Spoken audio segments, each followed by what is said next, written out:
us a gun. I'm not voting. If we want to build our nation. The problem with the Somalians. Just want to experience something else than a black man. Move on, move Don't be like a horse with blinkers on. Honestly say, I was about to have Corrupt sex and then I pulled crap, up. but it's nice. I'm Sophia Alo. I am an entrepreneur, a mom. I'm 33 and happy to be here. I'm Amy, I'm 23, I'm an activist and a student. Hi, I am Zinhle Hashe, everyone calls me Z. I am radio presenter, BDist and all kinds of things. Happy to be here too. Hello, I'm Monica and I'm completing my PhD degree in anthropology, so I'm here as a student and I'm also a mom. I'm Sidi, entrepreneur, mom, voiceover artist. Happy to be here too. Being where I am now, I cannot be with anybody, to be honest, white, black, someone who just does not question their positionality in life. So as a black man, as a patriarch, getting the fact that you have male privilege over me, that you get to live in a world where you have more freedoms than I do any day. You get to walk out the door and not fear for your life, not fear that you're going to get raped, not fear that you're going to, like these things that are predominantly black women problems specifically. Then dating a white man, you need to understand those different layers. Like you have several types of privilege above me. As it stands, if you cannot break down your stuff, then we cannot be together because I can't be out here fighting on fronts outside of my home and having to come home to defend my blackness and my womanhood, you know?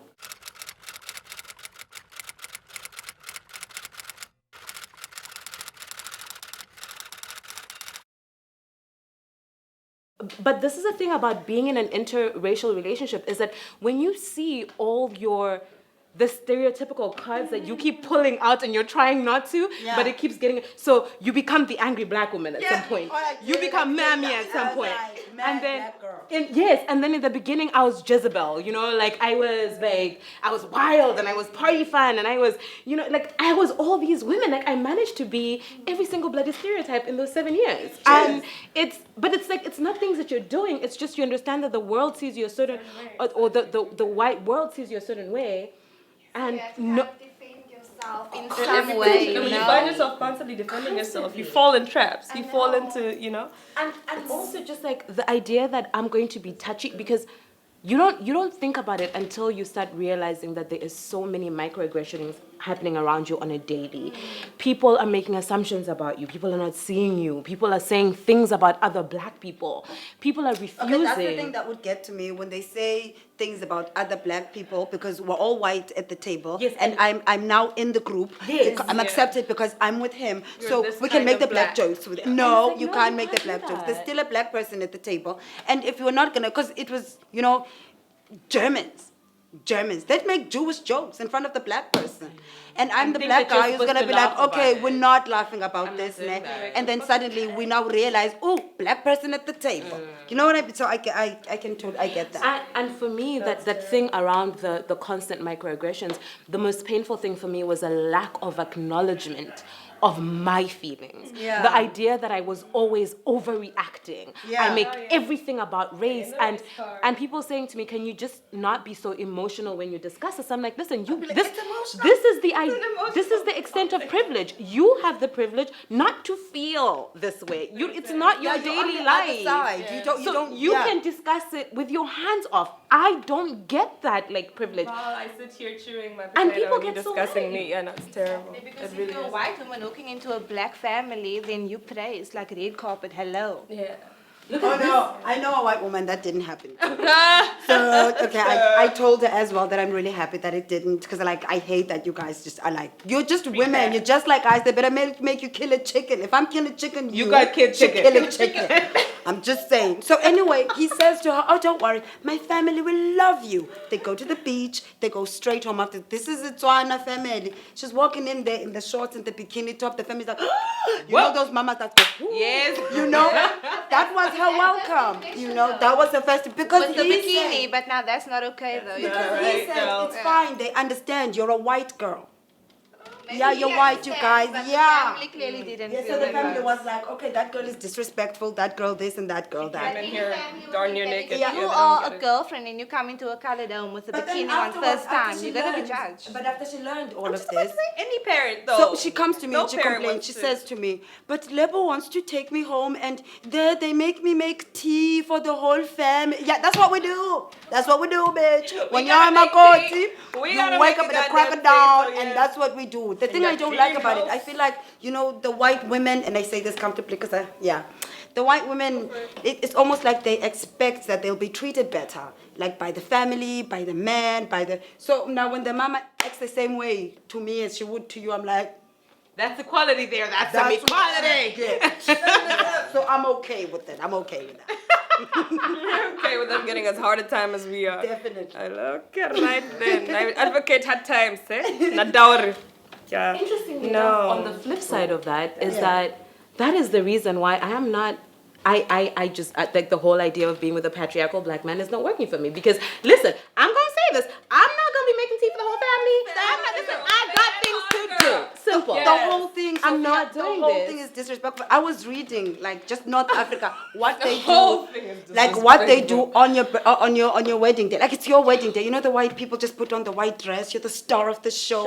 Us, they put you in a black duke. They make you sit behind the door. They get the old matriarchs of the family telling you, accept it when you find lipstick and hair in the bed. Oh, You know what I mean? girl. The Maasai, the bride, as she walks down the aisle, they throw things at her just to see if she can take it. Like just generally, black people, we are not kind to the new wife. Hey, I'm about to be banned from some village. What is going to happen? Now, you know when the white girl wants to marry into Was this that black what just family, happened to yeah, me? and they put you behind the door and they traumatize your ass. Thank you, Jesus. Did you think you're gonna be a princess? Not in this life, I my don't think sister. it doesn't matter what color you are. You're not supposed to be dealing with it. Thank you. We already know what happens, right? supposed to be too. Girl, you gonna deal with it. And then they'll give you a title that you don't even, you'll be called Umakoti or whatever, but there's no ring, there's no dowry, cow, goat, nothing, still no, there's the goat, no cow, nothing, no 4.6. But I must work hard. No, man, the blacks gotta, Did you get to kill a Patriarchal, chicken no. in KwaZulu? They didn't make you kill a chicken. No, they make you kill a chicken. Who's the chicken? The family makes you kill a chicken. Whose family? The family you marry into this Kenyans. This is South Africa. Okay. This is South Africa. Sorry, my bad. Zulu bride. Zulu bride. Kill a chicken. Oh my goodness. With no. your hands. Do we really need to talk about Did you this kill a right chicken, now? girl? Did you kill the chicken? No, my point is, were you treated normal? Were you treated just like I would be treated? No, I mean, how can you, like, obviously there are differences, the things that I didn't know, things was like unpredictable. So we quickly got married and we did something small, but actually we didn't tell anyone. Yeah. So, I didn't have to kill a chicken, sorry. I was with a very English family that just didn't talk about things. They just did like we acted like things didn't exist. Like we just acted like there were issues and we just didn't deal with them. We had dinner and we poured wine and we sat at the dinner table and I popped my boob out to breastfeed my child. Everyone kind of turned and was like, do that somewhere else. Listen, my baby's hungry. And boobs off the table, please. And just like it's things like that. Their shock was never to express the fact that like you people do that. It was kind of like, like what you doing, and they'd like discuss it amongst themselves. And like my partner would have to kind of be like, babe, the thing is, and I'd be like, no, but my baby needs to eat. So it would be a thing. So eventually they kind of were just like, she's gonna be like, so let's just drink wine and act like we don't see it. But I have a question for anyone. I'm gonna take your role. Yeah. Okay. So because so you are like willing to go and kill the chicken to be the umakoti and do all of that. she's not. Oh no. I'm kidding. No, She just wants everyone else to do make it. a note of it and wants it to be fair. I just want wants the to know. European women to kill the chicken as Just well. wants I to think know it's that fair it's that equal. if it's tradition, then every bride should kill a chicken. You're saying you don't want to, so I also believe that you're not believing in much of the traditional roles, right? But so then it's a problem of race. There's a definitely a hierarchy of problems, right? There's a problem of race, but you kept on right. So how do we how do we understand the interconnection, the intersectionality of both patriarchy, race, and class? And you know what I'm saying? Because it's not about That's what I was talking about, like being proximity to whiteness, white and like black. how. It's about being women and being black women and, Yes. and being from the village or from the city. Like it's a lot of things. And So like I said, that's why I brought up proximity to whiteness, is that the idea that it, you know, specifically for, I feel for black people entering the interracial relationships, because everything is a hierarchy. We have to understand that white privilege means that any day, whatever happens, is like you already have a positionality in a relationship that puts you higher than me. But a friend of mine said that he wouldn't be with any other, he just wouldn't pick any black girl.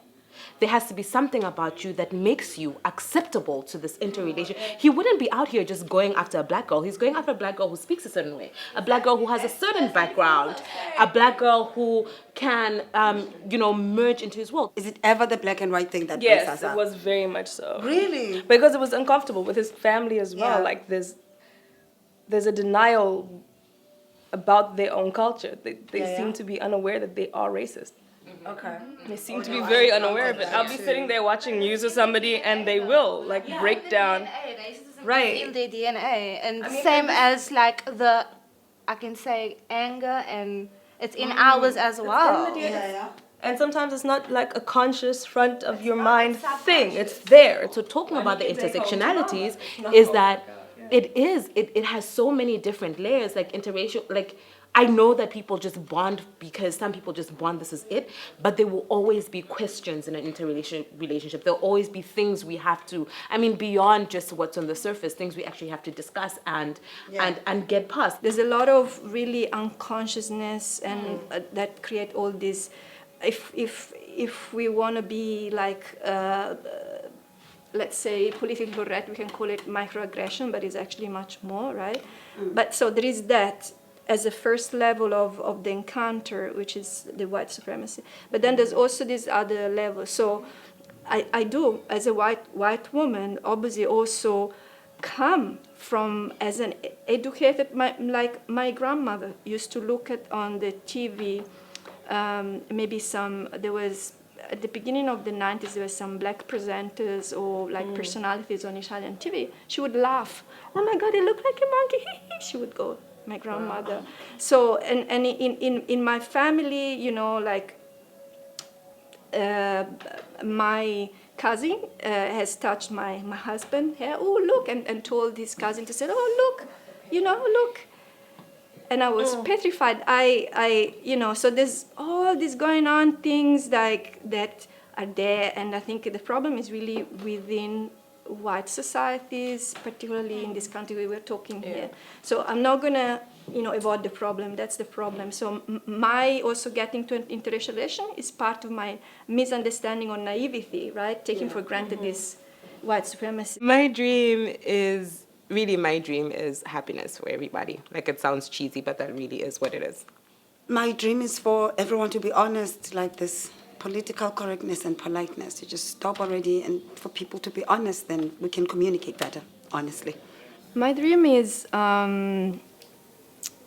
for myself to be able to cultivate seeds of joy and peace inside. Well, my dream is basically to save as many animals as I can. Well, my dream is for everyone to come, like I recently have been learning, to come in touch or to come into alignment with their true self, with what they really want, be really honest with themselves.